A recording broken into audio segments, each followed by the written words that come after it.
사람들이 짐승의 표를 받는 이유 중 하나는 계시록 13장 16절부터 17절에 나옵니다. 그가 모든 자 곧 작은 자나 큰 자나 부자나 가난한 자나 자유인이나 종들에게 그 오른손이나 이마에 표를 받게 하고 누구든지 이 표를 가진 자 외에는 매매를 못하게 하니 이 표는 곧 짐승의 이름이나 그 이름의 수라. 세상이 짐승의 표를 받고 짐승에게 경배할 때가 이르고 있습니다. 우리는 움직이고 있습니다. 우리는 계시록 13장을 향해 나아가고 있습니다. 당신은 세상이 계시록의 책에 점점 더 가까워지고 있다는 것을 알 수 있고 볼 수 있습니다. 세상이 어떻게 변하고 있는지 살펴보십시오. 죄가 어떻게 환영받고 있는지 살펴보십시오. 의의가 얼마나 눈살을 찌푸리게 하는지 살펴보십시오. 예수님과 선지자들을 통해 우리에게 말씀하신 일들이 일어날 것이고 일어나기 시작하고 있습니다. 어둠이 세상을 완전히 뒤덮기 시작하고 있습니다. 이전과 달리 악이 세상을 장악하기 시작했습니다. 세상은 마지막 단계에 있습니다. 우리는 모두 이것을 알고 있고 많은 사람들이 이 짐승을 신경 쓰지 않는 것처럼 보입니다. 사탄이 바다로부터 나오는 그 짐승에게 권세를 줄 것입니다. 내가 보니 바다에서 한 짐승이 나오는데 뿔이 10이요 머리가 7이라 그 뿔에는 10 왕관이 있고 그 머리들에는 신성모독하는 이름들이 있더라. 내가 본 짐승은 표범과 비슷하고 그 발은 곰의 발 같고 그 입은 사자의 입 같은데 용이 자기의 능력과 보좌와 큰 권세를 그에게 주었더라. 이 짐승은 적 그리스도의 표입니다. 이 짐승은 땅을 지배할 자입니다. 그는 세계 경제에 대한 권력을 가질 것입니다. 그는 사랑받을 것이며 두려워하는 통치자가 될 것입니다. 그는 숭배되고 흠모되는 독재자가 될 것입니다. 그는 지옥의 힘으로 말미암아 활력을 얻을 것입니다. 그는 세계 권세와 그 자원을 마음대로 사용할 수 있을 것입니다. 지구상의 어느 누구도 과거 세상의 모든 황제나 통치자도 적 그리스도와 같이 세상의 권세를 경험한 적이 없을 것입니다. 그는 알렉산더, 위대한 나폴레옹 보나파르트, 율리우스 시저, 징기스칸, 아우구스투스, 알프레드, 위대한 윌리엄, 이러한 정복자의 권세를 능가할 것입니다. 이 권세로 그는 거짓과 함께 굴복시킬 것입니다. 그는 표를 도입할 것입니다. 당신이 짐승의 표에 대해 이야기할 때 사람들이 결코 표를 받지 않을 것이라고 말하는 것을 듣습니다. 요한은 사람들이 표 없이는 매매할 수 없을 것이라고 말합니다. 사이가 당신에게 표가 없다는 것을 알게 되면 그들은 당신을 거래에서 차단할 것입니다. 짐승의 표 없는 사람들이 음식을 사지 못하게 할 것입니다. 사고 팔 수 없고 가족을 먹여 살릴 수 없는 사람을 상상해 보십시오. 그는 며칠은 견딜 수 있지만 분명히 견딜 수 없을 때가 올 것입니다. 아버지는 앉아서 굶주림이 가족을 강압하고 파괴하는 것을 지켜보지 못할 것입니다. 이것이 하나님과 사탄의 가장 큰 차이점입니다. 하나님은 정보를 제공하고 당신이 정보에 입각한 결정을 내릴 수 있는 능력을 주십니다. 그러나 사탄은 당신이 그의 편을 선택하도록 그가 할 수 있는 모든 것을 사용할 것입니다. 그는 속임수를 사용합니다. 그는 강압적인 행동과 힘을 사용할 것입니다. 짐승의 표를 가진 자는 숭배받으려 할 것입니다. 적 그리스도가 사용할 두 가지 방법은 속임수와 강압입니다. 첫 번째는 속임수입니다. 진실은 어떤 사람은 문자 그대로 적 그리스도를 신으로 볼 것입니다. 그들은 문자 그대로 그를 그들의 해결책으로 볼 것입니다. 그는 평화를 가져오고 세계를 통일할 지도자로 올 것입니다. 어떤 사람들은 그를 숭배할 것입니다.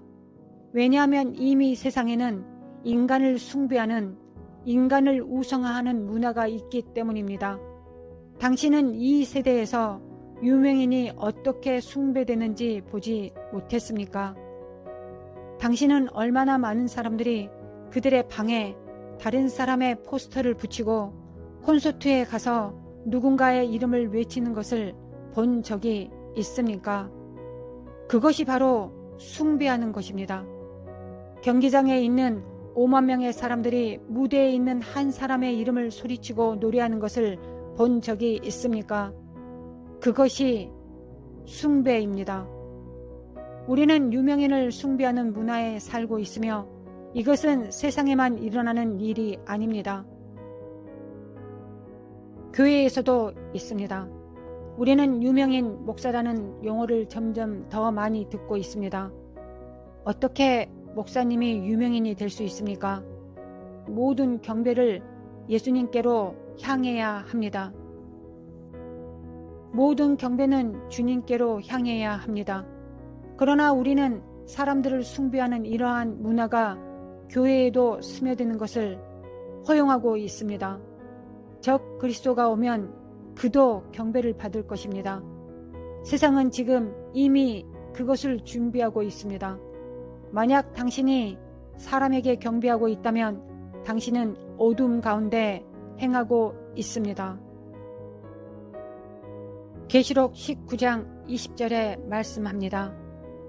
짐승이 잡히고 그 앞에서 표적을 행하던 거짓 선지자도 함께 잡혔으니 이는 짐승의 표를 받고 그의 우상에게 경배하던 자들을 표적으로 미혹하던 자라. 이 둘이 산채로 유황불 붙는 못에 던져지고. 물론 우리는 거짓 선지자의 가장 큰 특성이 속임수라는 것을 압니다. 계시에서 적 그리스도는 처음에는 평화롭게 올 것입니다. 그는 몇 가지 기적을 행하고 그의 초자연적인 행위로 인해 사람들로 그를 믿게 할 것입니다. 세상은 그를 사랑할 것입니다. 그는 세상이 필요로 하는 해결책이 될 것입니다. 그는 세상의 문제에 답할 것입니다. 세상은 그를 사랑하게 될 것입니다. 우리는 요한의 책에서 그의 영이 이미 이 땅에 있다고 들었습니다. 그의 영이 사람들의 마음을 준비하고 있다는데 의심의 여지가 없습니다. 그의 영이 사이가 그를 사랑하도록 준비시키고 있다는데 의심의 여지가 없습니다. 사람들은 적 그리스도가 오면 계시록에서 설명한 것처럼 문자 그대로의 짐승이 될 것이라는 인식을 가지고 있지만 그는 그렇지 않을 것입니다. 그는 세상이 사랑하고 숭배하는 사람이 될 것입니다. 어떤 사람들은 그를 믿고 그를 자신의 신으로 높일 것이기 때문에 표를 받을 것입니다. 그는 무엇보다 숭배받기를 요구할 것입니다. 그는 하나님의 전에 자신을 앉히고 자신을 신이라고 선언할 것입니다. 두 번째는 강압입니다. 짐승의 표는 강압을 사용할 것입니다. 표 받기를 거부하는 사람들은 서서히 그러나 확실히 사회에서 궁지에 몰릴 것입니다. 이 표가 없는 사람들의 삶을 견딜 수 없게 만드는 다양한 정책이 있을 것입니다. 그들은 결국 재산을 잃을 수도 있습니다. 연료를 포함하여 아무것도 살 수 없기 때문에 그들의 차는 쓸모없게 될 것입니다. 그러면 어떻게 이 표를 받지 않을 것입니까? 계시록 13장 16절부터 17절에서 말하고 있습니다. 그가 모든 자, 곧 작은 자나 큰 자나 부자나 가난한 자나 자유인이나 종들에게 그 오른손이나 이마에 표를 받게 하고 누구든지 이 표를 가진 자 외에는 매매를 못하게 하니 이 표는 곧 짐승의 이름이나 그 이름의 수라. 적 그리스도가 두각을 나타내게 될 것이므로 짐승의 통치와 지도하에 그는 모든 경제적 활동에서 세상을 지배할 권세를 갖게 될 것입니다. 그의 표는 개인에게 엄청난 부담을 줄 수 있는 유일한 승인된 금융 거래 수단이 될 것입니다. 그것은 사람들이 자신의 의지에 따라 자유로운 선택을 할 수 있게 하기보다 표를 향해 밀어붙이게 할 것입니다. 짐승들은 강압을 사용할 것입니다. 당신이 마귀에 대해 알아야 할 어떤 것이 있습니다. 마귀는 강압적으로 일을 하고 있습니다. 마귀가 당신에게 강제로 무언가를 하도록 할 수 있다면, 반면 하나님은 사람이 선택을 하도록 허용할 것입니다. 사람들이 자신의 선택에 따라 결과에 직면하도록 허용합니다.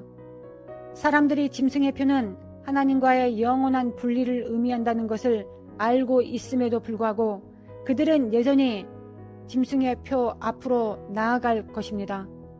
가족을 부양해야 하는 아버지를 상상해 보십시오. 얼마나 많은 사람들이 사거나 팔 수 없다는 좌절감을 견딜 수 있을까요? 가족이 생계를 유지하지 못하는 것을 며칠이나 견딜 수 있을까요? 강압. 많은 사람들이 적그리스도의 곡조에 맞춰 춤을 추었을 때 더 많은 사람들이 기꺼이 적그리스도에게 맞서려고 할 것입니다. 그들의 믿음이 약해진 사람들은 주변 사람들이 사랑하는 사람들을 부양할 수 있는 것을 볼 것입니다. 표받기를 거부하기 때문에 고군분투하고 있는 그들 자신을 보게 될 것입니다. 그것은 많은 사람들이 그의 표식을 따르도록 하는 압력입니다. 마태복음 24장 19절부터 21절에서 말하고 있습니다. 그날에는 아이 뵌 자들과 젖먹이는 자들에게 화가 있으리로다. 너희가 도망하는 일이 겨울에나 안식일에 되지 않도록 기도하라. 이는 그때 큰 환란이 있겠음이라. 창세로부터 지금까지 이런 환란이 없었고 후에도 없으리라. 제가 우리가 붙잡기를 바라는 하나의 진리는 짐승의 도래가 당신이 생각하는 것보다 점점 더 가까워지고 있다는 것입니다. 성경은 실제로 우리에게 적 그리스도의 영이 이미 이 땅에 임하여 그의 도래를 위해 세상이 준비하고 있음을 우리에게 알려줍니다. 예수를 시인하지 아니하는 영마다 하나님께 속한 것이 아니니 이것이 곧 적 그리스도의 영이니라. 오리라 한 말을 너희가 들었거니와 지금 벌써 세상에 있느니라.